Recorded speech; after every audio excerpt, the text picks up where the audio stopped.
Sivasankari madam அவங்களை தளத்தில் பேசுமாறு அழைக்கிறேன். ஒரு சுய உங்களை பத்தி ஒரு சின்ன அறிவுரை சொல்லிட்டு உங்களை பத்தி எல்லா டீட்டெயிலா சொல்லிட்டு நீங்க ஸ்டார்ட் பண்ணிக்கலாம். நன்றி மேடம். வணக்கம். Okay sir. Okay sir. Thank you sir. என்னுடைய பேர் சிவசங்கரி. நான் பெங்களூர்ல வசிக்கிறேன். எம்சிஏ எம்ஃபில் முடிச்சிருக்கேன். ஸ்கை யோகால ட்ரைனரா இருக்கேன். புத்தகங்கள் மேல ஆர்வம் இப்பதான் வந்திருக்கு. இந்த சப்ஜெக்ட் இந்த டாபிக் பேச ஆரம்பிச்சிருந்தே. அவ்வளவுதான். நன்றி அனைவருக்கும். கேமரா மீண்டும் அனைவருக்கும் ஒரு முறை வணக்கம். நற்புலரின் இனிய காலை வணக்கம். தெளிவு குருவின் திருமேனி காண்டல், தெளிவு குருவின் திருநாமம் செப்பல், தெளிவு குருவின் திருவார்த்தை கேட்டல், தெளிவு குருவின் குருவுரு சிந்தித்தல் தானே. எனது குரு வேதாத்ரி மகரிஷி அவரின் பாதம் பணிந்து எனது உரையை ஆரம்பிக்கிறேன். இந்த மாதத்திற்கான தலைப்புன்னு பார்த்தீங்கன்னா புத்தக அலமாரி. ஸோ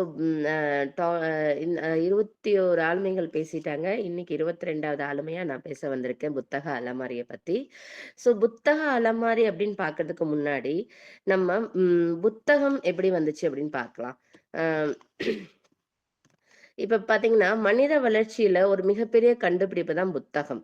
மனிதனோட அறிவு, அனுபவம், சிந்தனை, கலாச்சாரம், வரலாறு இது எல்லாத்தையுமே ஒரு தலைமுறையிலிருந்து இன்னொரு தலைமுறைக்கு எடுத்து கொண்டுட்டு போறதுக்காக கண்டுபிடிச்ச ஒரு மிகப்பெரிய கருவி தான் வந்து புத்தகம். இப்ப நம்ம கையில பாத்தீங்கன்னா புத்தகம் எளிதா இருக்கு. ஆனா இந்த புத்தகம் வர்றதுக்கு பல 1000 ஆண்டுகள் பயணமும் அதோட வளர்ச்சியும் இருக்கு. ஈஸியா நம்ம கையில இந்த புத்தகம் வந்து கிடைக்கல. நிறைய ஆண்டுகள் வந்து கடந்துதான் வந்து இந்த புத்தகம் வந்து நமக்கு இப்ப எல்லோரும் கையிலயும் கிடைச்சிருக்குது. இப்ப ஆரம்ப கால மனிதனோட தகவலை வந்து எப்படி பரிமாறினாங்கன்னு பாத்தீங்கன்னா, அப்பெல்லாம் வந்து எழுத தெரியாது.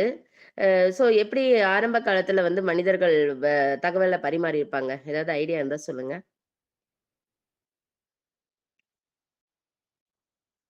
நம்ம பேச்சாற்று மூலமா தான் குரு சிஷியன் அந்த முறையில தான் எல்லாமே நடந்திருக்கு. அதுக்கப்புறம் தான் இந்த எழுத்துன்னு ஒரு கரெக்ட் சார்.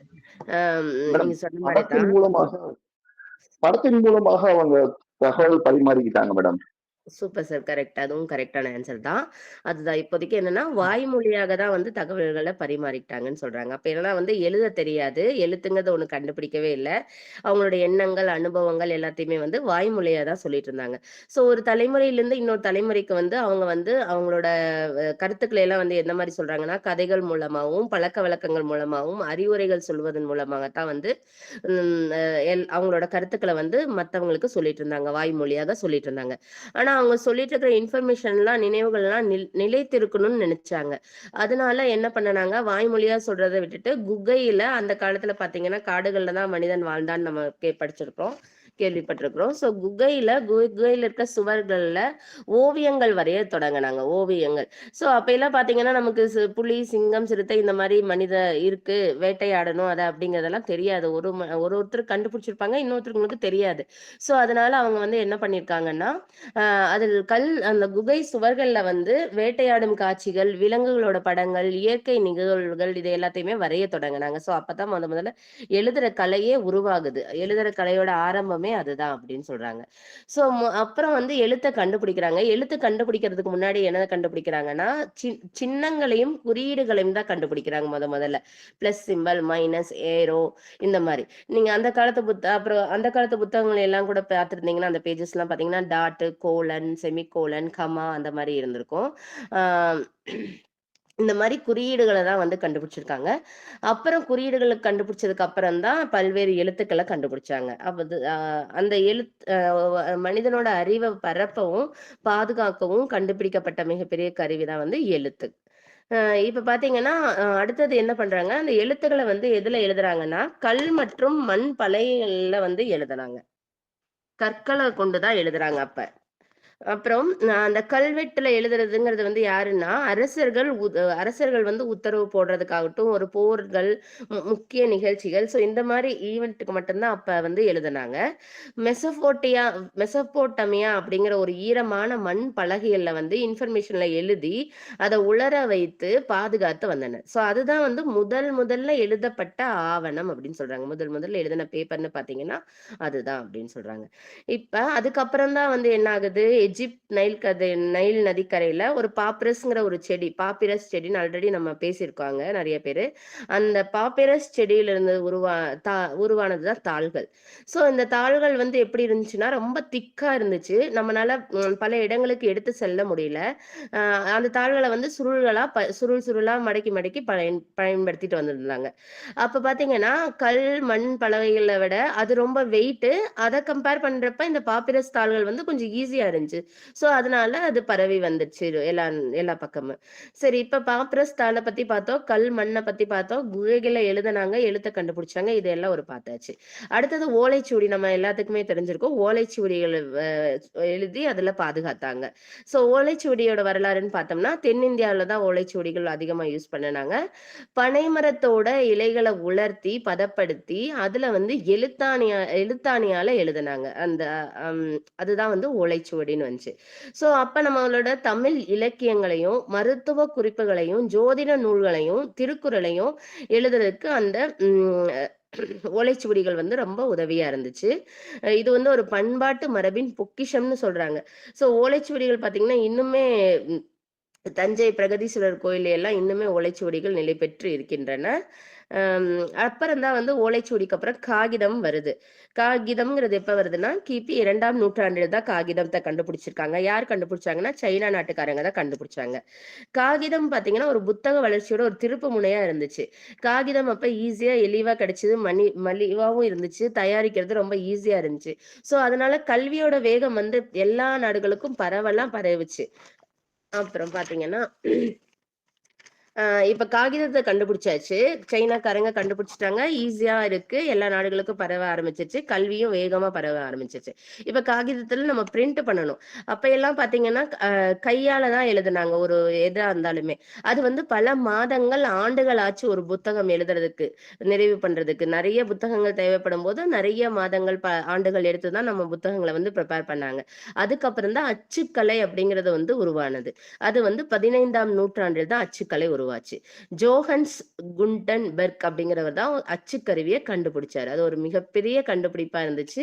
அந்த கண்டுபிடிப்புனால வந்து அதிக எண்ணிக்கையிலான புத்தகங்கள் வந்து வெளிவந்தன. ஸோ அறிவு வேகமா உலகம் முழுவதும் பரவுச்சு. ஸோ இப்ப அந்த அச்சுக்கலையே வந்து என்ன ஆகுதுன்னா, இந்தியால ஒரு அச்சு தொழிலா மாறிருச்சு. தமிழ் மொழியில நெறைய தகவல்கள் மொழிகள்ல வந்து நெறைய நூல்கள் வந்து வெளிவர ஆரம்பிச்சது.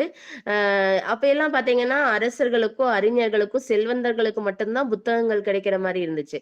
இந்த அச்சு தொழில் வந்ததுக்கு அப்புறம் எல்லாருக்குமே புத்தகம் வந்து ஈஸியா கிடைச்சது. ஸோ எல்லாருமே புத்தகங்கள வாங்கி அவங்களோட அறிவ வளர்த்துக் கொண்டாங்க. ஸோ இப்ப பார்த்தீங்கன்னா, இப்ப நம்ம ஈஸியா புத்தகத்த நம்ம கையில வச்சுட்டு இருக்கிறோம். அந்த புத்தகம் எப்படி உருவாது? எத்தன கட்டங்கள தாண்டி வருது அப்படின்னு நம்ம பார்ப்போம். பார்த்தீங்கன்னா, ஃபர்ஸ்ட் வந்து புத்தகத்த எழுதணும். எழுத்தாளர் நமக்கு தேவைப்படுறாரு. எழுத்தாளர் வந்து ஒரு நல்ல கருத்துக்கள செலக்ட் பண்ணி, ஆராய்ச்சி பண்ணி, அந்த கரெக்ட் இன்ஃபர்மேஷன்ஸ் எல்லாம் கரெக்ட்டா குடுத்து அத எழுதணும். அதுதான் எழுத்தாளரோட டியூட்டி. அடுத்தது வந்து என்ன ஆகுதுன்னா, தொகுப்பாளர் என்ன பண்றாரு? ஆசிரியர் குடுத்தத வந்து தொகுத்து பார்க்குறாங்க. பரிசோதிக்கிறாங்க. அதுல ஏதாவது பிழைகள் இருக்கிறதா?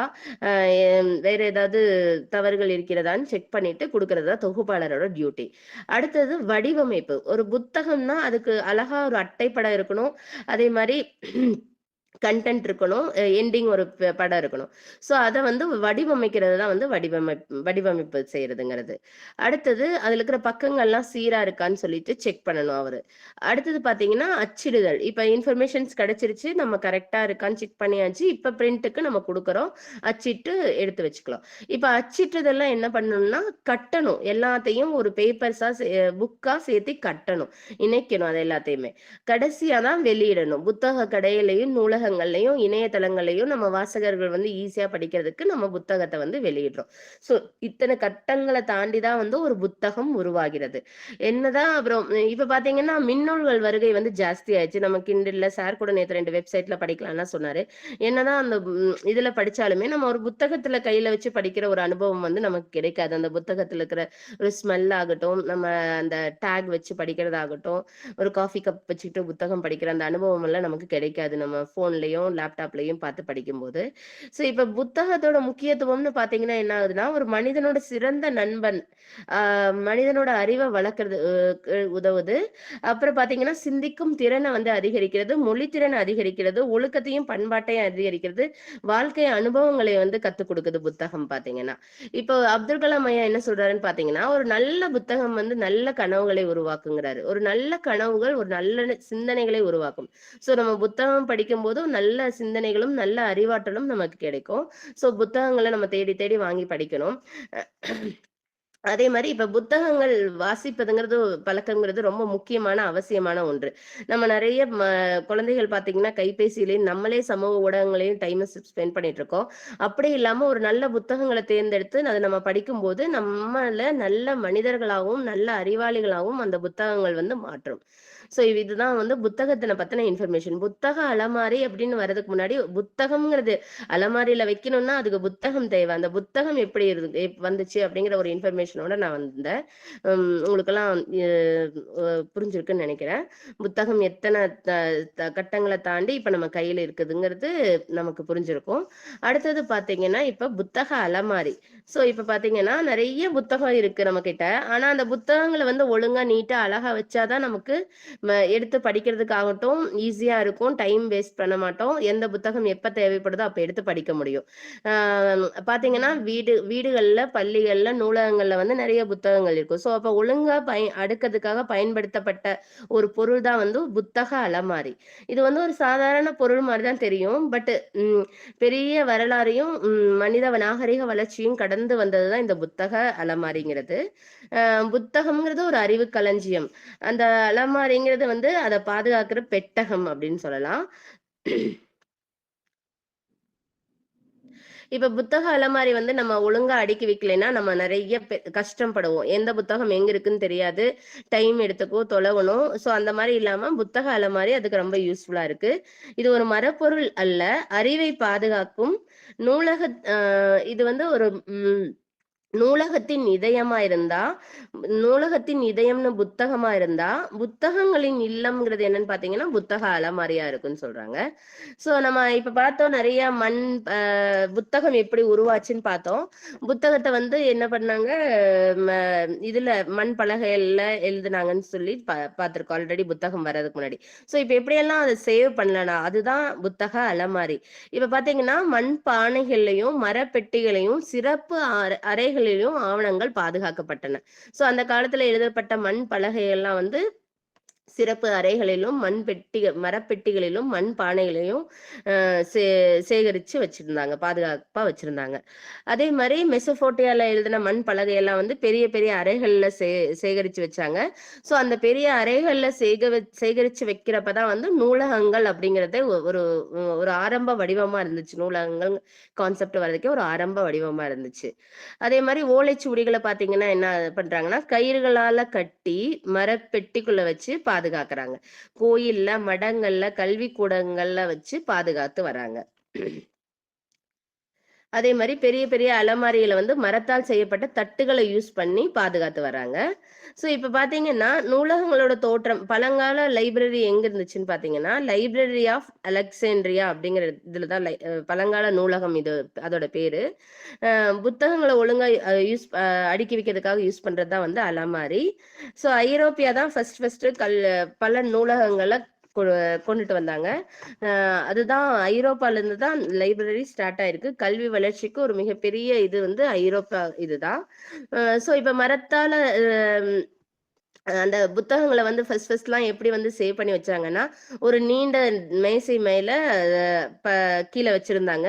அந்த மாரி தான் புத்தகங்கள ஃபர்ஸ்ட் வச்சிருந்தாங்க.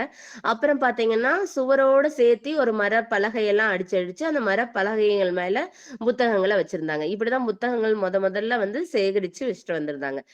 புத்தகங்கள் முதலையெல்லாம் விலை அப்ப அந்த காலத்துலலாம் புத்தகங்கள் அப்பதான் ஆரம்ப காலத்துல வந்து ரொம்ப புத்தகங்கள் வந்து விலை உயர்ந்தவை. அத வந்து நம்ம ரொம்ப பாதுகாக்கணும். அதனால பூட்டுகள்லாம் யூஸ் பண்ணாங்க அலமாரிகளுக்கு. அதே மாரி பார்த்தீங்கன்னா, லைப்ரரி எல்லாம் பார்த்தீங்கன்னா, சங்கிலியால புத்தகங்களை எல்லாம் கட்டியிருந்தாங்க. அப்பதான் வந்து புத்தகங்கள வந்து யாரும் திருட முடியாது. இந்த மாரி தான் புத்தகங்கள வந்து சேவ் பண்ணாங்க புத்தக அலமாரியில வச்சு. அடுத்தது ம் அ நாகரிக வளர்ச்சி ஆக ஆக மரம் வந்து நமக்கு நல்லா கிடைக்க ஆரம்பிச்சோனே, மர அலமாரிகளோட வளர்ச்சி வந்து அதிகமா வந்துச்சு. மரம்ங்கிறது ஒரு மூலப்பொருள் நமக்கு தெரியும். அந்த மூலப்பொருள் இருக்கனால நம்ம ஈஸியா நெறைய அலமாரிகள செய்ய முடிஞ்சது. ம தேக்கு மரம், சந்தன மரம், ஓக் மரம் போன்ற மரங்கள்ல வந்து புத்தக அலமாரிகள வந்து செதுக்க ஆரம்பிச்சாங்க.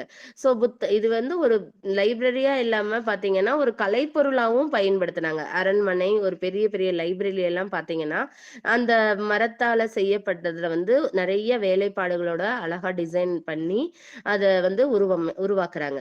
அது வந்து ஒரு கலைப்பொருளாவும் அத பார்த்திருக்காங்க. அடுத்தது பார்த்தீங்கன்னா, இண்டஸ்ட்ரியல் ரெவல்யூஷன் ஆகுது. தொழில் புரட்சி அதிகமா வந்துட்டே இருக்கு.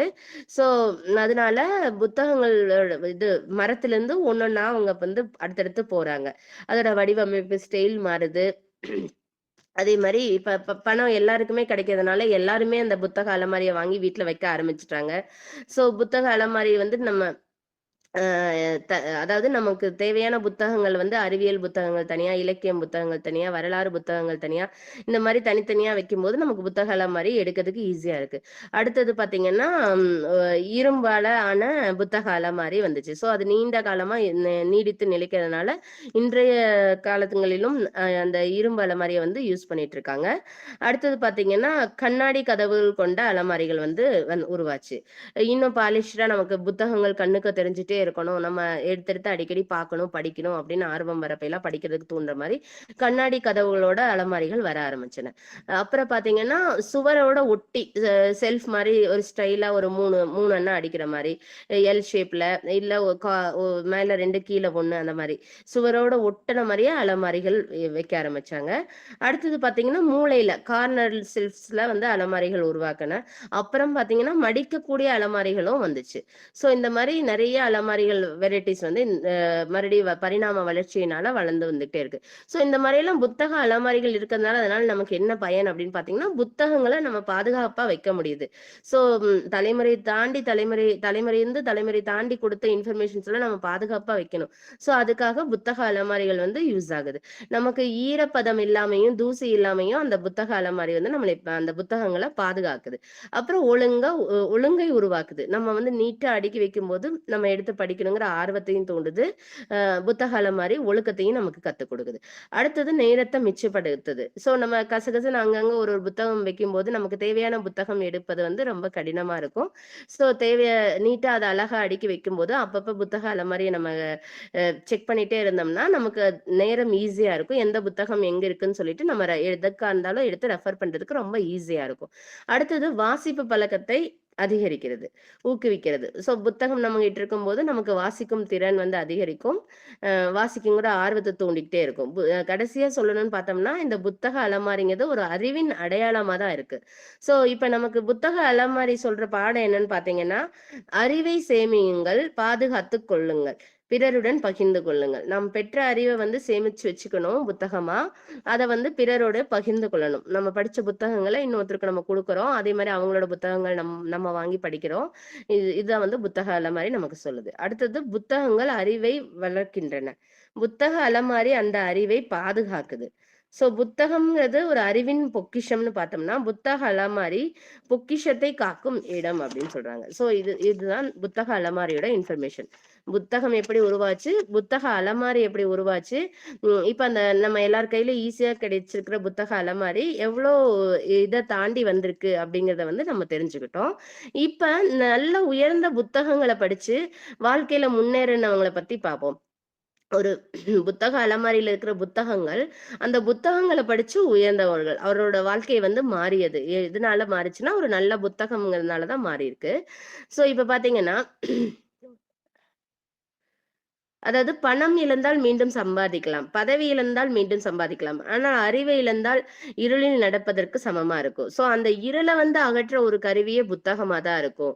ஸோ இந்த புத்தகம் வந்து இப்ப பாத்தீங்கன்னா, ஒரு ஆசிரியர் வந்து சில ஆண்டுகள் மட்டுமே நமக்கு கற்பிக்க முடியும். அதாவது ஒரு காலேஜ் லைஃபோ, ஒரு ஸ்கூல் லைஃபோ அந்த ஆண்டுகள் மட்டும் தான் நமக்கு பாடங்கள சொல்லி தர முடியும். ஆனா பாத்தீங்கன்னா, ஒரு புத்தகம் வந்து வாழ்நாள் முழுவதும் நம்மளுடன் பயணிக்கும் ஆசிரியராக இருக்கும். நம்ம கடைசி வரைக்கும் ஒரு புத்தகத்த படிப்போம். இப்ப பாத்தீங்கன்னா, வயசானவங்க கூட கடைசியா அந்த திருவாசகத்தையும் எதையாவது ஒண்ணு கேட்டுட்டே தான் இருப்பாங்க. அந்த கடைசியாவது நம்ம இறைவன அடையணும். நம்மளோட வினை பதிவுகள் எல்லாம் கழிக்கணும். நமக்கு முக்தி கிடைக்கணும் அப்படின்னு சொல்லிட்டு, கடைசி வரைக்கும் அவங்களால முடிஞ்ச பக்தி பாட்ட, புக்க எதையாவது ஒண்ணு வாசிச்சுட்டு இருப்பாங்க. சோ அது கடைசி வரைக்கும் புத்தகம்ங்கிறது நம்மளோட ஒரு பயணிக்கும் ஒரு ஆசிரியரா நம்மள கைட் பண்ணிட்டு தான் இருக்கும். சோ அப்படி மாறுனவங்களோட வாழ்க்கை பார்த்தீங்கன்னா, அம்பேத்கர் எல்லாருக்கும் தெரியும். அவர் எவ்ளோ புத்தகங்கள நேசிச்சிருக்காருன்னு தெரியும். அவர் ஏழ்மையான சூழ்நிலையில பிறந்தாலும், நெறைய சமூக அநீதிகளையும், அவமதிப்புகளையும் சந்தித்தாரு. ஆனா, அவரு என்ன சந்திச்சாலும், அவர் கல்வி வந்து கல்வியும் புத்தகங்களும் தான் அவர வந்து ரொம்ப பெரிய அளவுல உயர்த்துச்சு. அவரு வர்ற வருமானத்துல பெரும் பகுதிய வந்து புத்தகம் வாங்குவதற்காகவே செலவிட்டாரு. சோ அந்த புத்தகங்கள வாங்கி படித்து, சட்டம், பொருளாதாரம், அரசியல், சமூகவியல் போன்ற துறைகளில் ஆழ்ந்த அறிவை பெற்றிருந்தாரு. சோ அதனால தான் வந்து நமக்கு அம்பேத்கர் வந்து இந்திய அரசியலமைப்பு சட்டத்தையே உருவாக்குனார். சோ அவரோட வாழ்க்கையே வந்து மாறியிருக்கு. அதே மாரி பார்த்தீங்கன்னா, ஆப்ரஹாம் லிங்கன் ஒரு மிகப்பெரிய மிகவும் எளிமையான குடும்பத்தில் பிறந்தவர். பள்ளி கல்வி அவருக்கு கிடைக்கல. ஆனா பல கிலோமீட்டர் சென்று புத்தகங்கள் வந்து இரவல் வாங்கி படிப்பாரு. பக்கத்துல ஃப்ரெண்ட்ஸ் கிட்ட வாங்கி படிப்பாரு. சோ அப்படி படிக்கும்போது அவருக்கு வாசிப்பும் பழக்கம் இருந்தனால, அவரோட பேச்சு திறன், மொழி திறன், சிந்தனை திறன், தலைமை திறன் வந்துச்சு. தலைமை திறன் அது எல்லாத்தையுமே வந்து அவர் அதிகரிச்சிருக்காரு. சோ தலைமை திறன் இருக்கறனால அவருக்கு தலைமை பண்பு கிடைச்சு, அமெரிக்காவோட ஜனாதிபதியா அவரு உயர்ந்தாரு. சோ புத்தகம் பாருங்க எப்படி அவரோட வாழ்க்கைய மாத்திருக்குன்னு. நமக்கு எல்லாருக்கும் தெரிஞ்ச ஏபிஜே அப்துல் கலாம் அவரு. சோ கனவு நாயகனாக விளங்குற அப்துல் கலாம் ஐயாவும் சின்ன வயசுல கஷ்டப்பட்டிருக்காரு. அ சின்ன வயசுல அதே மாரி நூலகங்களுக்கு சென்று நெறைய புத்தகங்கள வாசிச்சிருக்காரு. அவர் என்னென்ன மாரி புத்தகங்கள் வாசிச்சிருக்காருன்னா, அறிவியல், தொழில்நுட்பம், வரலாறு, ஆன்மீகம் போன்ற பல துறைகளில அவரு புத்தகங்கள தேடி படிச்சதுனால தான், இன்னைக்கு விஞ்ஞானியாகவும், குடியரசுத் தலைவராகவும் உயர்ந்த பதவிய வகிச்சிருந்தாரு. சோ அப்துல் கலாம் ஐயா என்ன சொல்றாருன்னா, நல்ல புத்தகங்கள் நல்ல கனவுகளை தருகின்றன. நல்ல கனவுகள் நல்ல சிந்தனைகளை உருவாக்குகின்றன. நல்ல சிந்தனைகள் நல்ல செயல்களை உருவாக்குகின்றன. அடுத்தது பார்த்தீங்கன்னா, மால்கம் எக்ஸ் அப்படிங்கிறவர் வந்து பார்த்தீங்கன்னா, அம் அ புத்தகம் படிக்கும்போது அவருடைய வாழ்க்கை எப்படி மாறுதுன்னு பாருங்க. புத்தகம்ங்கிறது ஒரு மிகப்பெரிய சக்தி அப்படிங்கிறது நமக்கு இதுலருந்து தெரியுது. அவரு வந்து பார்த்தீங்கன்னா, சிறைச்சாலையில இருந்தாரு. அப்ப வந்து அதிகமா புத்தகங்கள வந்து வாசிச்சுட்டு வந்தாரு. சோ அந்த சிறைச்சாலையிலிருந்து புத்தகங்கள் வாசிக்கிறதுனால, அவர் சிந்தனை முழுவதுமே ஒரு போராளியாக மாறியிருக்காரு. உரிமை போராளியாக மாறியிருக்காரு. அந்த அளவுக்கு புத்தகம் வந்து அவர மாத்திருக்கு. சோ சோ புத்தகம் பார்த்தீங்கன்னா, ஒருவரோட சூழ்நிலையும் மாத்தும், அவரோட எதிர்காலத்தையும் மாத்துங்கிறது இதிலிருந்து நம்ம தெரிஞ்சுக்கலாம். அடுத்தது பார்த்தீங்கன்னா, மகாத்மா காந்தி. இப்ப அவரு வந்து நெறைய புத்தகங்கள வாங்கி வாசிச்சிருக்காரு. அஹிம்சை, சத்தியம், மனிதநேயம் போன்ற நல்ல புத்தகங்கள வாங்கி வாசிச்சிருக்காரு. சோ அதனால தான் நமக்கு வந்து என்ன கிடைச்சிருக்கு, சுதந்திரம்ங்கிறது வந்து கிடைச்சிருக்கு. ஸோ நம்ம இந்த மாரி பல மனிதர்களோட வாழ்க்கைய வந்து புத்தகங்கள் மாத்திருக்கு. ஸோ நம்மளோட நம்மளோட வாழ்க்கையும் மாத்தணும். அதனால நம்மளும் நல்ல புத்தகங்கள தேடி படிக்கணும். அடுத்தது என்னதான் நமக்கு டிஜிட்டல் இதெல்லாம் வந்திருந்தாலுமே, சமூக ஊடகங்கள், வீடியோக்கள்லாம் வந்தாலுமே, புத்தகங்கள் வந்து எப்போதுமே நமக்கு ஒரு பொக்கிஷம் தான். புத்தகங்கள் பல பேரோட வாழ்க்கைய மாற்றியிருக்குது. அது மாரி நம்மளோட வாழ்க்கைய மாற்றும் ஒரு அற்புதமான பொருள் தான் புத்தகம். அதாவது நம்ம எந்த ஃபீல்ட்ல ஆகணும்னு நெனச்சாலுமே, அந்த புத்தகம் வந்து நம்மளை மாத்தும். பொறியாளரா ஆகணும், ஆசிரியரா ஆகணும், தொழிலதிபரா ஆகணும், ஒரு துறையில வெற்றி பெறணும் அப்டின்னா, புத்தகம் வந்து அத கண்டிப்பா நமக்கு நிறைவேற்றும். நம்ம எக்ஸாம்பிள்க்கு அதுதான் பார்த்தோம். அப்துல் கலாம் ஐயா விஞ்ஞானி ஆனாரு. சயின்ஸ் புத்தகங்கள படிச்சாரு. காந்தியடிகள் அகிம்சை புத்தகங்கள் படிச்சாங்க. ஸோ அது மாரி நம்மளும் நமக்கு தேவையான புத்தகங்கள வந்து தேடி படிக்கணும். புத்தகங்கள் நம்மளுடைய வாழ்க்கைய வந்து மாத்தும். மிகப்பெரிய கருவிதான். இப்ப புத்தக எப்படி உருவாச்சு, புத்தக அலமாரி எப்படி உருவாச்சு, அந்த புத்தகங்கள் படிக்கிறதுனால பல பேரோட வாழ்க்கை எப்படி மாறுச்சுன்னு பார்த்தோம். அடுத்தது பார்த்தீங்கன்னா, புத்தகமும் புத்தக அலமாரின்னு சொல்லிட்டு ஒரே ஒரு கவிதை சொல்லி என்னோட செஷன முடிச்சுக்கிறேன். ஒரே நிமிஷம். அலமாரியில் அணிவகுத்து நிற்கும் புத்தகங்கள் அறிவின் அழகிய மலர் தோட்டங்கள். ஒவ்வொரு நூலும் ஒரு புதிய உலகம். ஒளிதரும் அறிவின் இனிய விளக்கம்.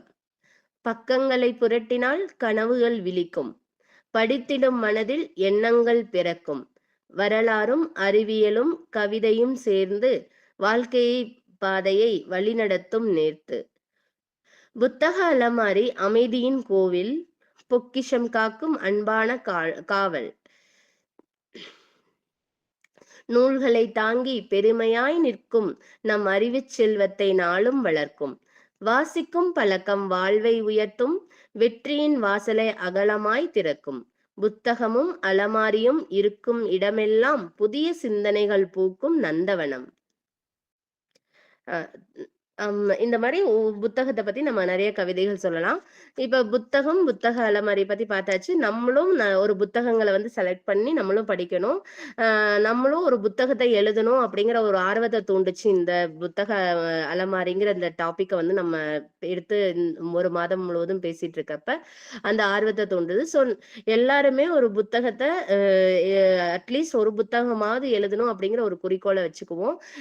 நமக்கு தேடி நம்ம தன்னம்பிக்கை நூல், கவிதை நூல், கதை நூல், சிறுகதைகள் இந்த மாதிரி ரொம்ப போட்டு அறிவை யூஸ் பண்ணி புத்தகங்கள் எழுதாட்டியும் பரவாயில்ல, நம்மளோட வாழ்க்கை வரலாறையாவது ஒரு புத்தகமா நம்ம வெளியிடணும் அப்படின்னு எனக்கு தோணுச்சு. எல்லாரும் ஒரு புத்தகமாவது வாழ்க்கையில வெளியிட்டு இருக்கணும். இந்த நற்புலரிங்கிற ஒரு தளம் நமக்கு கிடைச்சதுனால அட்லீஸ்ட் நம்மளோட கருத்துக்களை வந்து ஒரு 1.5 பேஜ் 2 பேஜாவது ஒரு புத்தகமா வெளியிட முடிஞ்சது. அதுதான் நான் வெளியிட்டிருக்க முதல் புத்தகம்னு சொல்லலாம். நான் என்னோட கண்டென்ட் வந்த புத்தகம். சோ இது இன்னும் இந்த புத்தக அலமாரிங்கிற டாபிக்கை நம்ம இன்னும் புத்தக அலமாரி ஆராய்ந்து பார்க்கும்போது நம்மளோட புத்தகத்தையும் எடுத்து அலமாரியில வைக்கணும் அப்படிங்கிற ஆர்வத்தை தான் வந்து இந்த நற்புலரி தோண்டிருக்குது. இந்த வாய்ப்பை அளித்த நற்புலரிக்கும் ஃபவுண்டர் குமரேசனுக்கும் சாருக்கும் இவ்வளவு நேரம் எனது உரையை கேட்ட அனைவருக்கும் எனது நன்றியை தெரிவித்துக் கொள்கிறேன். இந்த பாப்பிரஸ் செடியை மட்டும் இந்த ஸ்கிரீன் ஷேர்ல காமிச்சிட்டு என்னோட புத்தக அலமாரியும் காமிச்சிடலாம்னு நினைக்கிறேன் ஒரு 2 மினிட்ஸ்ல. ஒரே நிமிஷம்.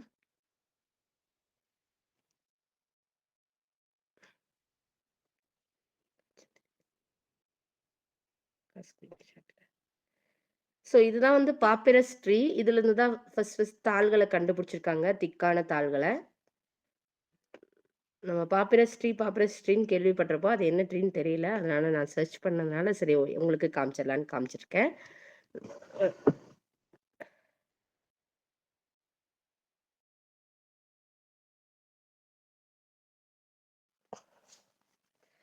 ஒரே நிமிஷம் என்னோட இதை காமிச்சிடுறேன். செல்ஃபை பெருசா எனக்கு புத்தகம் மேல ஆர்வம் இல்லை. ஏன்னா நான் வந்து பெங்களூர் வந்ததுனால கன்னடா மொழியை கத்துக்கிறதுனால தமிழை கொஞ்சம் விட்டுட்டேன். ஸோ புத்தகம் பெருசா நான் வாங்கவும் இல்லை. நற்புலரியில ஜாயின் பண்ணதுக்கு அப்புறம் தான் மறுபடி உங்களுக்கு பிடித்த புத்தகம் பத்தி பேசுங்கன்னு சொல்லி ஒரு டைட்டில் கொடுத்திருந்தாங்க. அப்பதான் வந்து அமேசான்ல புத்தகத்தை சர்ச் பண்ண ஆரம்பிச்சேன். நிறைய புத்தகங்களையும் வாங்க ஆரம்பிச்சேன். அப்படி வந்த புத்தகங்கள் தான் இது. அப்புறம் என்னை பத்தி நான் ஆல்ரெடி சொல்லியிருக்கேன், கொஞ்சம் ஆன்மீக புத்தகங்கள் நிறைய படிப்பேன். ஸோ அது சம்பந்தமான புத்தகங்கள் தான் என்னோட இதுல இருக்கும். ஒரே நிமிஷம், இங்க கேமரா பேக்.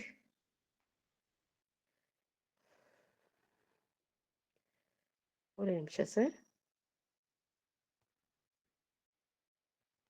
பேக் வீடியோ எங்க ஆன் பண்றது? எனக்கே தெரியலையா சார். கேமரா பேக்ல எப்படி ஆன் பண்றது சிவா? அப்படியே கேமரா திருப்பி காட்டுங்க மேடம். எது போயிட்டு இருக்குன்னு தெரியாதுல்ல சார். கேமரா இருக்குல்ல, அதுலயும் இன்னொரு பிரஸ் பண்ணுங்க, பேக்ல ஆரம்பிச்சு. என்னாச்சு?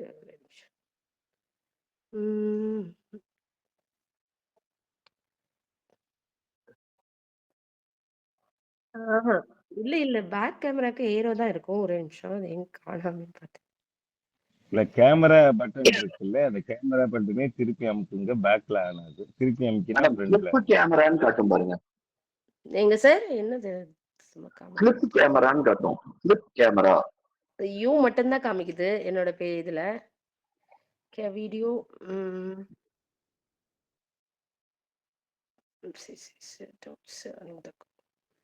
சரி ஓகே. எனவே காணோம். எங்கன்னு தெரியல. சரி ஓகே சார். நீங்க இப்படி காமிக்கிறேன். தெரியுதா? இதான் என்னோட library. Okay sir. Done. Okay okay okay சூப்பரா இருக்கு. சூப்பரா இருக்கு மேடம். தெரியுதா? Okay sir. இந்த இதுல வந்து எல்லா ஃபைல்ஸ் நிறைய ஸ்லோகம் படிச்சிருக்கேன் சமஸ்கிருதத்துல. அதுல பூரா பிரிண்ட் அவுட் கொடுத்தது எல்லாத்தையும் இந்த ஃபைல சேவ் பண்ணி வச்சிருக்கேன். அப்புறம் பாத்தீங்கன்னா மெஹந்தி கத்துக்கிட்டேன். ஸோ மெஹந்தியோட அந்த டிராயிங்ஸ் எல்லாமே அந்த ஃபைல சேவ் பண்ணி வச்சிருக்கேன். அப்புறம் புத்தகங்கள்லாம் பெருசா இல்ல. அதுதான் நான் சொன்ன மாதிரி சின்ன புத்தகங்கள் தான், அளவான புத்தகங்கள் தான். திருக்குறள், ஆம், திருவாசகம், பகவத்கீதை, அந்த மாதிரி ஒரு சின்ன சின்ன புத்தகங்கள் இருக்கு. நட்புலரி புத்தகங்களும் அதுல இருக்கு.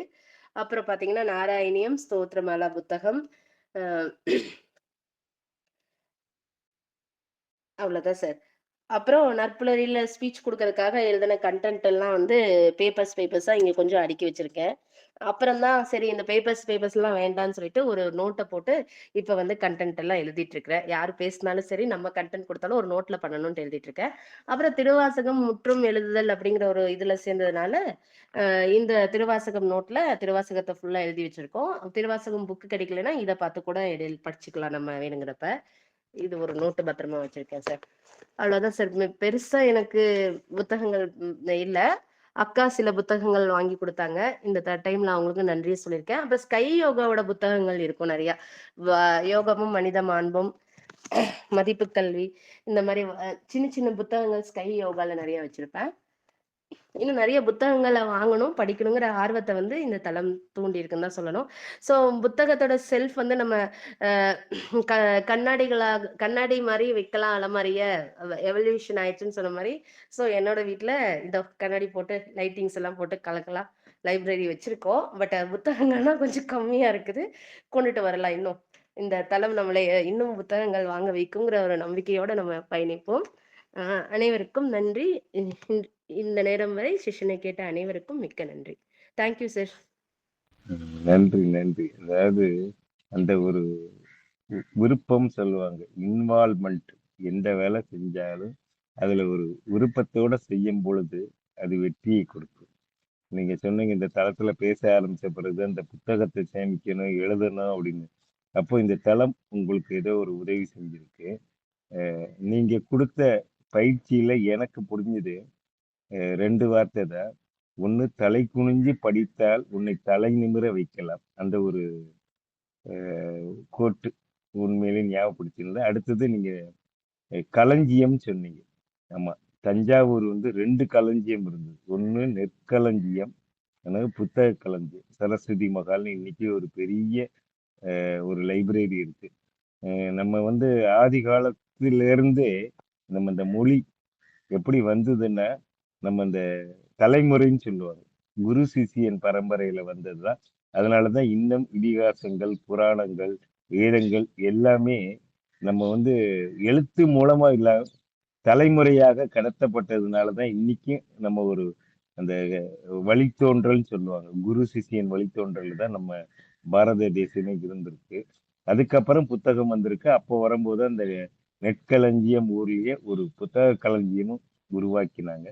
இந்த தலைப்புக்கு ஏத்தாப்புல உங்களோட உழைப்பு தெரிஞ்சது. எல்லா இதையும் கலெக்ட் பண்ணி அழகா பேசிட்டீங்க. ரொம்ப நன்றி மேடம்.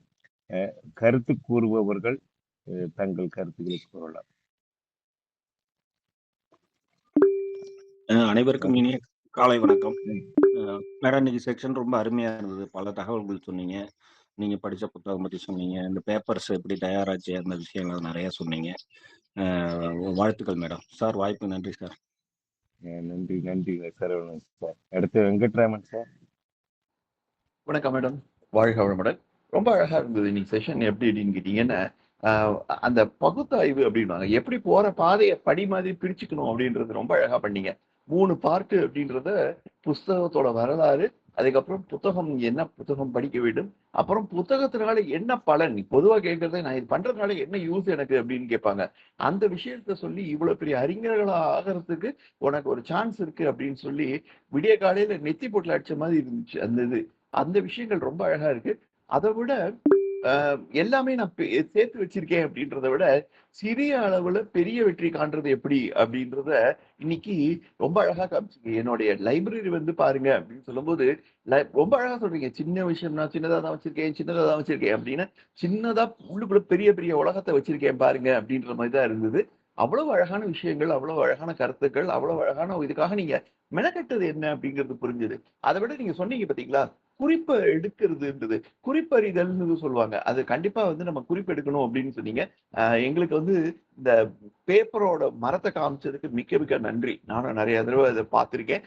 ஆனாலும் இவ்வளவு க்ளோஸ் அப்ல நான் பார்த்ததுன்றது ரொம்ப அருமையா இருக்கு. ரொம்ப சந்தோஷமா இருக்கு. நிறைய விஷயங்கள் சொன்னீங்க. வாழ்த்துக்கள். ஆனா அடிக்கடி நீங்க சொல்றீங்க தன்னடக்கம் அமரம் அடக்கம் அமரருள் உய்க்கும் அப்படின்னுவாங்க. அந்த மாதிரி ரொம்ப தன்னடக்கத்தோட சொல்றீங்க. எனக்கு எதுவும் தெரியாது, எனக்கு எதுவும் தெரியாது அப்படின்றத திருப்பி திருப்பி இல்ல, நீ ஞாபகம் வச்சுக்கோ, உனக்கு எதுவும் தெரியாதுன்றத ஞாபகம் வச்சுக்கணும்னு சொன்ன விஷயங்கள் வந்து ரொம்ப அருமையா இருக்கு. ரொம்ப நன்றி மேடம். செருக்கு இல்லாம பாத்துக்கணும் அப்படின்றது ரொம்ப நல்ல விஷயம். தேங்க்யூ. நன்றி Vikraman sir. Sivagani madam.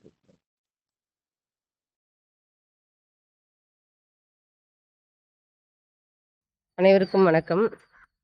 Sankari session ரொம்ப எக்ஸலண்ட்டாக இருந்தது. அந்த எப்படி புத்தகம் வந்துச்சுன்னு ஆரம்பித்து உங்களோட புக் செல்ஃப் பயணத்தையும் ரொம்ப சிறப்பாக காமிச்சு முடிச்சிருந்தீங்க. அதையும் தாண்டி புத்தகங்கள் வந்து எவ்வளோ அடுக்கணுங்கிறத முக்கியம் இல்லை, நம்ம அதில் என்னத்தை நம்ம படிச்சிருக்கிறோம், சும்மா புக்கை அடுக்கி வைக்கிறத மட்டும் பெரிய லைப்ரரியாக மாறிடாது. ஸோ அதையும் அந்த விஷயத்தையும் ரொம்ப அழகாக சிறப்பாக இருந்துச்சு. Library also very good. அதுக்கப்புறம் அந்த ட்ரீ காமிச்ச விஷயங்களாகட்டும், அப்புறம் புக்ஸ்னால உயர்ந்தவர்களுடைய நிலையை வந்து எடுத்து சொன்னீங்க. அதுவும் ரொம்ப சிறப்பு. ஸோ வாழ்க்கை பாதையை வந்து நம்ம எப்படி கொண்டு போகணும் அப்படிங்கிறதுக்கு நிறைய விஷயங்களும் இன்னைக்கு சொல்லியிருக்கீங்க. வாழ்த்துக்கள். வாழ்க வளமுடன். Thank you sir. நன்றி மேடம். நன்றி. அடுத்து Manjula madam. Yes, good morning, sir. Happy morning. Happy morning to all. Today's session was very excellent, Sangari madam. கிட்டத்தட்ட என்ன விஷயம் சொல்லணுமோ everything you expressed with us. செம்மையாக இருந்தது. நீங்கள் வந்து ஹோம் மேக்கர் அப்படின்னு சொன்னால் கூட எவ்வளோ ஒரு இன்ட்ரெஸ்டடான பர்சனாக இருக்கீங்க அப்படின்னும் போது மிகப்பெரிய ரோல் மாடல் எங்களுக்கு. புத்தகங்களில் ஆன்மீக ரீதியாக நிறைய புத்தகங்களை நீங்கள் கலெக்ட் பண்ணுறீங்க, அதை நீங்கள் மெமரைஸ் பண்ணுறீங்க, அது தேவைப்படுற நேரத்தில் எங்களுக்கு நீங்கள் ப்ரெசென்ட் பண்ணவும் செய்கிறீங்க. இது எல்லாருக்கும் இந்த கலையெல்லாம் வருமா மேடம்? நீங்களே நினச்சி பாருங்கள். இருக்கிற டிவி சீரியலை பார்த்துக்கிட்டு டைமை ஓட்டுறப்ப ஹோம் மேக்கரை தான் நம்ம பார்க்குறோம் மேக்ஸிமம். ஆனால் அதை எவ்வளோ ஒரு யூட்டிலைஸ் பண்ணி அதில் ஒரு எம்பவரை க்ரியேட் பண்ணணும் அப்படிங்கிறதுல உங்களை அடிச்சிக்க யாரும் முடியாது. ஸோ நீங்கள் என்னதான் சிவகணி மேடத்தோட தங்கையாக இருந்தாலும் அவங்களும் பெஸ்ட்டு. அவங்கள சொல்லவே முடியாது. அவங்க தங்கையாக இருக்கிறதுனால தான் இவ்வளோ தங்கச்சி அக்கா வந்து இப்படி ஒரு கவர்மெண்ட் ஜாப், அதுக்கப்புறம் அதர் தென் பார்ட்டில் அவங்க ரோல் பண்ணுறாங்கன்ற மாதிரி நாம் நம்ம பாயிண்ட் ஆஃப் வியூவில் அதை விட பெஸ்ட்டாக இருக்கணும் அப்படிங்கிற மாதிரி நீங்கள் உங்களுடைய ரோலை ப்ளே பண்ணிகிட்ருக்கீங்க. Such a great. எதுக்காகவும் எதுவும் நிற்காது அப்படிங்கிற மாதிரி எல்லா இடத்துலையும் நம்மளும் ப்ளே பண்ணணும், நம்மளுடைய ரோலை வந்து வெளிப்படுத்தணும் அப்படிங்கிறதுல நீங்கள் ரொம்ப அக்கறை எடுத்து பண்ணிகிட்ருக்கீங்க. Such a great women, such a great home maker you. So thank you ma'am. Today your session was very nice and thank you for your efforts. அதுக்கப்புறம் ஒரே ஒரு விஷயம் சொல்லணும் மேடம். சிவகணி மேடம் எஸ்டர்டே வந்து ஒரு இது திருமண வாழ்க்கை, மகிழ்ச்சியான திருமண வாழ்க்கைன்ற இதில் ப்ரெசென்ட் பண்ணாங்க. நான் வந்து அட்டன் பண்ணியிருந்தேன். கடைசியாக கொடுக்குற நேரத்தில் எனக்கு ஒரு ஒர்க் இருந்தது, அதனால் உங்களுக்கு ஃபீட்பேக் கொடுக்க முடியல. Such a great madam. நீங்களாம் என்ன தான் விமன் எனக்கு தெரியல, நீங்கள் என்னமோ வாழ்ந்து ஒரு 100 வயசை கடந்த மாதிரி எப்படி இருந்தது தெரியுமா? நீங்களுமே ஒரு மீடியமான ஏஜ் உள்ளவங்க தான். ஆனால் அதெல்லாம் புத்தகத்துலலாம் வெளிப்படுத்தலை மேம். எந்த ஒரு சிலபஸும் அதெல்லாம் கொடுக்கல. ஆனால் அந்த வாழ்க்கை அனுபவத்தை அவ்வளோ சூப்பராக நீங்கள் நேற்று ப்ரெசென்ட் பண்ணது சச் ஏ கிரேட். இதுக்கெல்லாம் இந்த 10 பேரை 15 பேரை அட்டன் பண்ணி எப்படி அதை எடுத்துக்க போகிறாங்கன்னு தெரியல. இதெல்லாம் மிகப்பெரிய கான்செப்ட், உலகத்தோட மிகப்பெரிய தத்துவத்தெல்லாம் நீங்கள் சூப்பராக சொன்னீங்க. ஒரு கணவன் மனைவி எப்படி வாழணும்னு அதை நான் தனியாக சொல்லணும்னு போடணும்னு நினைச்சேன். ஸோ எனிவே இது தங்கச்சியோட பிளாட்ஃபார்ம் தானே, அதனால் நான் அதை சொல்லிட்டேன். Thank you madam for your yesterday presentation and today Sankari madam. So you are also very nice. அக்கா தங்க ஒருத்தவங்க விட்டு கொடுக்காத அளவுக்கு போத் ஆர் வெரி காம்படிட்டிவாக இருக்கீங்க. இது மாதிரி இருக்கிறதுல தப்பு கிடையாது, பொறாம தானே இருக்கக்கூடாது, போட்டி இருக்கலாம். So such a great madam for your effort. Thank you sir. Thank you so much for each and every one. Thank you madam. தன்மானம் சார். சார் நான் பேசிக்கலாமா? நீ இன்னொரு செஷன் பேசிக்க நித்யா நீங்க பேசிட்டு அதுக்கப்புறம் தன்மானம் சார் பேசுங்க. ஓகே. சார் எனக்காக விட்டு கொடுங்க சார். உற்சாகமான காலை வணக்கம். ரொம்ப அருமையா இருந்துச்சு. இந்த ஓலைச்சுவடி பத்தி சொன்னது, கல்ல எழுதுனது, அந்த மெசபடோமியால இருந்து அந்த விஷயங்கள் எல்லாம் சொல்லிட்டு கொண்டு போனது வந்து ரொம்ப சூப்பரா இருந்துச்சு. அலமாரியா இது அலப்பற மாதிரியா அப்படின்ற மாதிரி தான் நிறைய இருக்காங்க மேம். ஆனா படிக்கவே மாட்டுறாங்க. இந்த நீங்க அழகா இண்டிகேட் பண்ணீங்க. நான் இங்கேயும் அங்கிட்டும் மாத்தி மாத்தி இங்கிட்டும் இங்கிட்டும் போயிட்டு இருந்தேன். இப்ப நான் 6 மணிக்கு இன்னொரு செஷன் போகணும். நேத்துமே வாழ நினைத்தால் வாழலாம், வழியா இல்லை பூமியில், அவ்வளோ அழகான ஒரு புத்தகம் எடுத்துட்டு முந்தா நாள் அது சரியா. நேத்து உங்க அக்கா தான் பேசினாங்க. ரொம்ப சிறப்பா வந்து அந்த தகவலும் இருந்தது. மென்மேலும் வளர வேண்டும், வாழ்த்துக்கள். வாய்ப்பிற்கு நன்றி Narayan sir. Thank you so much. எல்லா நாளும் இனி நல்லா வளரட்டும். நன்றி நன்றி நன்றி. தன்மானம் சார் நீங்க பேசுங்க. வணக்கம் சார். ஆசிரியர் பணி, அறப்பணி, அளப்பரியான பணி. நித்யா தேவி மேடம் விரைவில் அவங்க பள்ளி கிளம்புறன்னு சொல்லிட்டு தான் பேசுறேன். ரொம்ப மகிழ்ச்சி சார். இன்னொரு செஷன் இருக்கு கிளப் ஹவுஸ்ல, நான் 6 மணிக்கு அங்க இருக்கணும். நீங்க நேத்து பேசுனது ரொம்ப சூப்பரா இருந்துச்சு நைட்டு. Thank you sir. வாழ்த்துக்கள். உண்மையிலேயே நட்புடன் இணைந்திருக்கும் அனைவருக்கும் இனிய நற்காலை வணக்கம், நலமான வணக்கம். உண்மையிலேயே நேத்து நல்ல மேடம் பேசுனாங்க, சிறப்பா பேசுனாங்க. இன்னைக்கு சிவசங்கரி மேடம் பெங்களூர்ல இருக்காங்கன்னு நினைக்கிறேன். அதிகமாக அங்கே தமிழ் புக்கு கிடைக்காது. நான் ஒரு டைம் வந்து பெங்களூருக்கு நாங்கள் சுற்றுலா வரும்போது தமிழ் புக்கு நான் தேடி பார்த்தேன், கிடைக்கல. தமிழ் பலகையில கூட எங்கேயுமே தமிழ் பேரை பார்க்க முடியாது. அந்த அளவுக்கு தமிழ் ஆர்வம், உணர்வு பார்த்தீங்கன்னா கேரளாவிலாம் அப்படி இருக்கும். நம்ம இதில் வந்து எல்லாமே பார்க்கலாம் தமிழ்நாட்டில். அது பக்கம் இருக்கட்டும். ரொம்ப மகிழ்ச்சி மேடம். நீங்க சொன்ன வார்த்தை 2 சொல்லிடுறேன். புத்தகம் சொன்னீங்க, அது அன்பின் அடையாளம். புத்தகம் வந்து அறிவின் அடையாளம் சொன்னீங்க, அறிவின் ஊற்று சொன்னீங்க, அறிவின் நீர்வீழ்ச்சி சொன்னீங்க. ரொம்ப மகிழ்ச்சி மேடம், ரொம்ப சந்தோஷம். அந்த அலமாரியும் காமிச்சிங்க. இந்த மரம் இருக்கு பார்த்தீங்களா, பேப்பர் மரம், அது தயாரிக்கக்கூடியது எப்படிங்கிறது அதையும் காமிச்சிங்க. இதோட முக்கியமா நீங்க வந்து அப்துல் கலாம் பத்தி மெயினா சொன்னீங்க. அப்துல் கலாம் வந்து இந்த அளவுக்கு அவர் வந்து ஒரு விஞ்ஞானி ஆவதற்கும், அப்படியே ஜனாதிபதி ஆவதற்கும், இந்திய ஜனாதிபதி காரணம் புத்தகம்தான். அவர் புத்தக புழுக்களாக இருந்துதான் இந்த அளவுக்கு உயர்ந்தார்னு சொன்னீங்க. என்னுடைய நூல் கூட அவருடைய அப்துல் கலாம் அவர் ஜனாதிபதி ஆகத்துக்கு முன்னாடி எந்த நூல், ஒரு 10 பக்கம் உள்ள நூல், 20 பக்க நூலை கூட அவரை படிக்க வச்சுட்டு மறுபடியும் உடனே வந்து அதுக்கு பதில் சொல்லக்கூடிய அந்த ஆளுமை அப்துல் கலாம் இருக்கிறது இருந்துச்சுங்க. எனக்கு கூட வச்சிருக்கிறேன். ரொம்ப மகிழ்ச்சியுடன் பல தரவுகள், பல விவரங்கள், பல குறிப்புகள் அப்படின்னு சொல்லிட்டு பல தரவுகள் சொன்னீங்க. ரொம்ப மகிழ்ச்சி மேடம். வாழ்க வளமுடன். தொடர்ந்து வாங்கள். தொட்டுவிடும் தூரத்தை நாங்கள் அழைத்து செல்லுங்கள். நன்றி மேடம். தேங்க்யூ. நன்றி சார், நன்றி சார். சந்தான அனைவருக்கும் இனிய காலை வணக்கம். இன்னைக்கு சிவசங்கரி மேடத்தோட ப்ரெசன்டேஷன் ரொம்ப அருமையா இருந்துச்சு. நிறைய தகவல்களை சொன்னாங்க. அந்த மரத்தை காமிச்சதெல்லாம் ரொம்ப அழகு. அப்புறம் தலை குனிஞ்சு படிச்சா தலை நிமிரலாம் சொல்ற அந்த கருத்து ரொம்ப அருமையா இருந்துச்சு, சிறப்பா இருந்துச்சு. நல்ல ப்ரிப்பரேஷன். ஓலைச்சுவடியை பத்தி எல்லாம் சொன்னாங்க. இன்னைக்கும் இந்த தஞ்சாவூர்ல வைத்தீஸ்வரன்ற கோயில் அந்த ஏரியால அந்த ஓலைச்சுவடி வச்சு ஜோதிடம் பார்த்துட்டு இருக்காங்க. அது எந்த அளவுக்கு உண்மைங்கிறது தெரியல. ஆனா இன்னைக்கு அந்த வைத்தீஸ்வரன் கோயில் போனாலே அந்த ஓலைச்சுவடிகள் தான் அங்க ரொம்ப ஃபேமஸா இருக்குது. நல்ல ப்ரிப்பரேஷன் மேடம். சிவசங்கரி மேடம், வாழ்த்துக்கள். நன்றி மேடம்.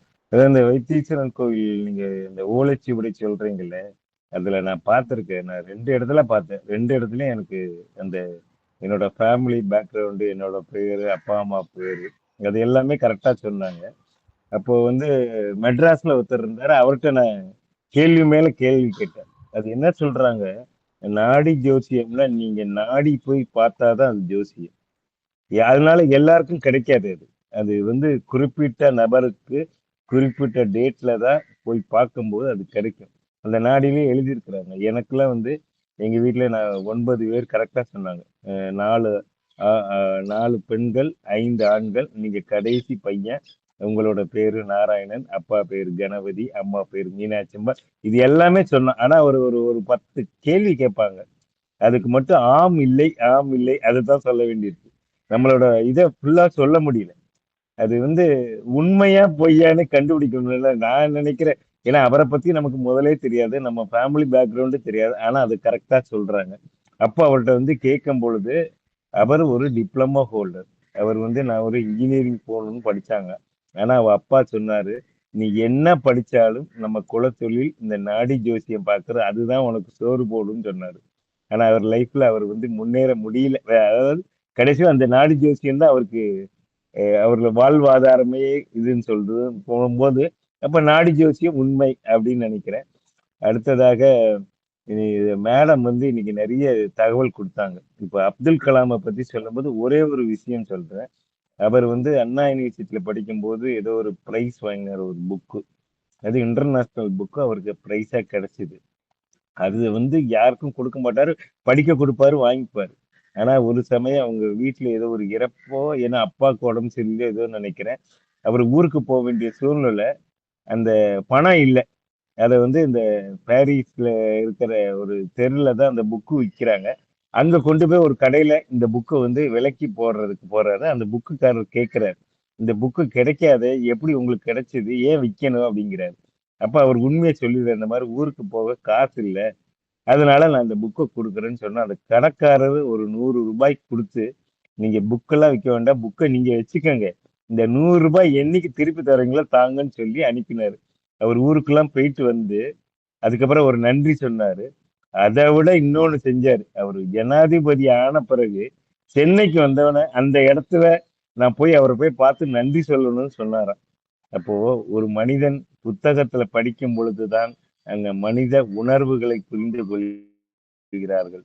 ஏன்னா அன்னைக்கு இந்த புத்தக கடைக்காரர் 100 ரூபாய் கொடுத்ததுனால அவர் ஒரு பெரிய பதவிக்கு போன பிறகும் ஒரு நன்றி மறவா இருந்தார்.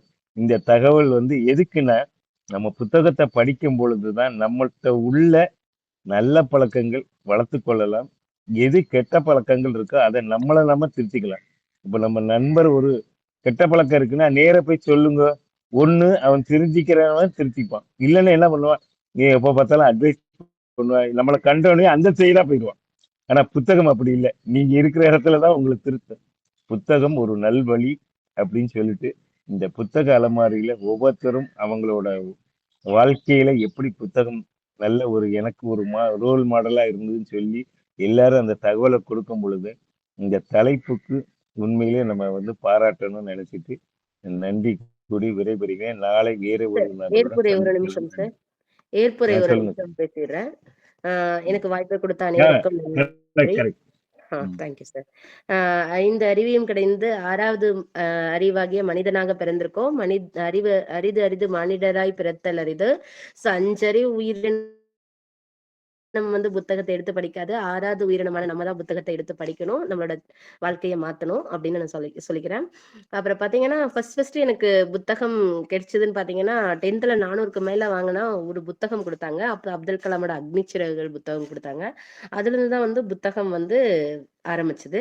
அப்புறம் பாத்தீங்கன்னா எங்க வீட்டுக்கு யாராவது வந்தாங்கன்னா நான் வீட்டுல இருக்கிற பிளான்ஸை தான் சுத்தி காமிப்பேன். ஃபர்ஸ்ட் வாங்க வாங்க இந்த பால்கனியில பாருங்க, நானும் ஒரு 100 தொட்டில பிளான்ஸ் வளர்த்துட்டு இருக்கேன், சின்ன சின்ன தொட்டில. பிளான்ஸை தான் சுத்தி காமிச்சிட்டு இருப்பேன். பட் இந்த புத்தக அலமாரி பத்தி நம்ம டிஸ்கஸ் பண்ணதுக்கு அப்புறம் புத்தக அலமாரியும் வரவங்களுக்கு எடுத்து காமிக்கணும், நம்ம எழுதின புத்தகத்தை காமிக்கணும், நம்ம வச்சிருக்க புத்தகங்கள் எல்லாம் காமிக்கணுங்கிற ஆர்வத்தை வந்து தூண்டியிருக்கு இந்த புத்தக அலமாரிங்கிற டாபிக். ஸோ எனக்கு ஃபீட்பேக் கொடுத்து என்னை ஊக்குவித்த அனைத்து நல்லுள்ளங்களுக்கும் நான் நன்றியை தெரிவித்துக் கொள்கிறேன். எத்தனையோ தடைகள் வந்தாலும் நற்புலரி இன்னும் பல நல்ல வாய்ப்புகளை நல்ல மனிதர்களுக்கு கொடுத்து இன்னும் பல நல்ல இடங்களில் வர வேண்டும்னு வாழ்த்து என்னோட ஏற்புரையை முடித்துக் கொள்கிறேன். அனைவருக்கும் நன்றி.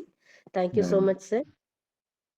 நன்றி மேடம். நீங்க சொன்னது எனக்கு ஒரு ஒரு ஞாபகம் வந்தது. அதாவது நான் ஒரே ஸ்கூல்ல தான் படித்தேன் 6th to 12th வரை.